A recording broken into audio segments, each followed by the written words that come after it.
Well, good morning, everybody. And in today's report, I'm going to start you off on one of my favorite websites from back when I was in graduate school. This was one of the first websites that was able to deliver in a pretty consistent way all of the weather forecast data that we collect and model. It's called the Penn State eWall. And of course, it still looks very much like it did, 10, 15, I guess almost 20 years ago. And one of my favorite clicks on this site is right over here. It's the 24-hour temperature change map. So what we're looking at here is the advancement of the cold air that is coming out of the Canadian prairie today. And so the numbers represent the change in temperature from 24 hours ago. So we can start to really see here that temperatures are dropping off. And this is in Fahrenheit here, 20 to 25 degrees cooler than they were yesterday at this time. So we've seen the National Weather Service issue a large area in parts of the Dakotas that now have a freeze warning with frost advisories to the south of it.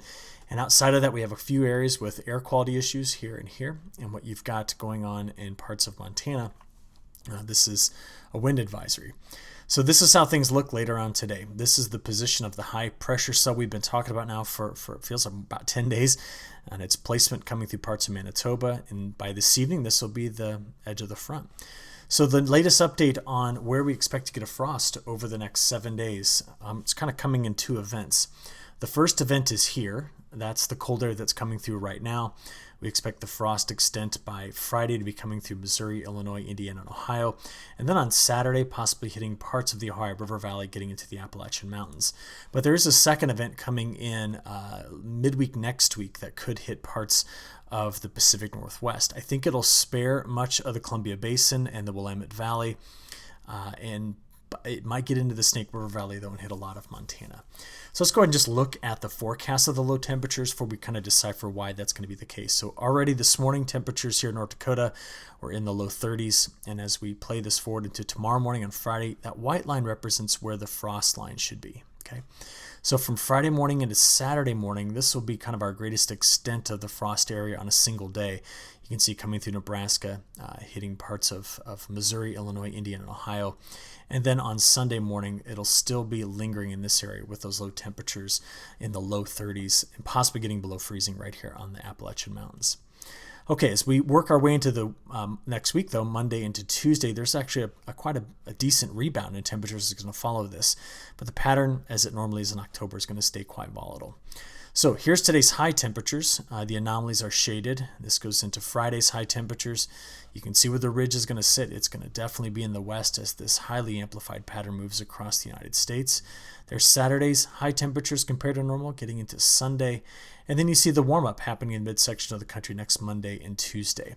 But it'll be at this point that this more vigorous wave, which we were watching yesterday over China, okay, remember that, will likely be coming toward the United States. And just the latest forecast data, well, they do look a lot different than what we saw in yesterday's forecast. I want to bring you up to speed on what that is. So I know it's almost off the image, but what we're watching is way over here right now. So it's just coming it's here in China. Now, in the near term, the factors are still the same. We have the cutoff low that is south of Alaska. So the flow, as we talked about yesterday, is doing something like this. That's what's helping the heat build up the west coast. Over the top of it, dives down into this trough that's moving through the Great Lakes on Friday. That's the source of the colder air, at least the response to the colder air in the flow of the jet stream. But we're still keeping an eye on this wave right here. This is Friday going into the day on Saturday, and now Sunday and Monday. What we were following is this short wave, all right? Because you'll notice that on Monday into Tuesday and Wednesday, instead of this diving as a very deep and vigorous wave with a strong positive tilt on it that would make it dive into the United States, it seems to be now in the latest forecast data by next Tuesday breaking off. So one piece moves into a cutoff low over the southwest. Let's try drawing that again. There we go. And the other piece kind of curls around here through the Canadian prairie. And the net effect of this was, one, to dry out the midsection of the country, and two, bring that colder air in farther to the west. And it almost appears like we're getting an omega block setting up in this pattern. So as we see that in the way it's going to affect the precipitation, well, here's the main high pressure cell we're watching today. The low that came through the plains over the last several days, bringing some scattered light rain. It's now moving its way on up into the Hudson Bay, and Ian is offshore. So the high pressure cell comes in here by Friday afternoon, sitting right over the top of South Dakota. There could be, out ahead of it, rains in parts of Colorado, New Mexico, and the Panhandles. But this is the high pressure cell's position early Saturday morning. And then as that plays on off to the east, what we're just going to continue to see here is the flow's coming down like this. It's coming around like that, and that's why we see the precipitation in this particular area. But outside of that, much of the United States is relatively drier. So that next system, remember, by Sunday is trying to come over the top of that ridge here. There it is. And it's still forecast to kind of dive down through the Rockies, but looks much different than before.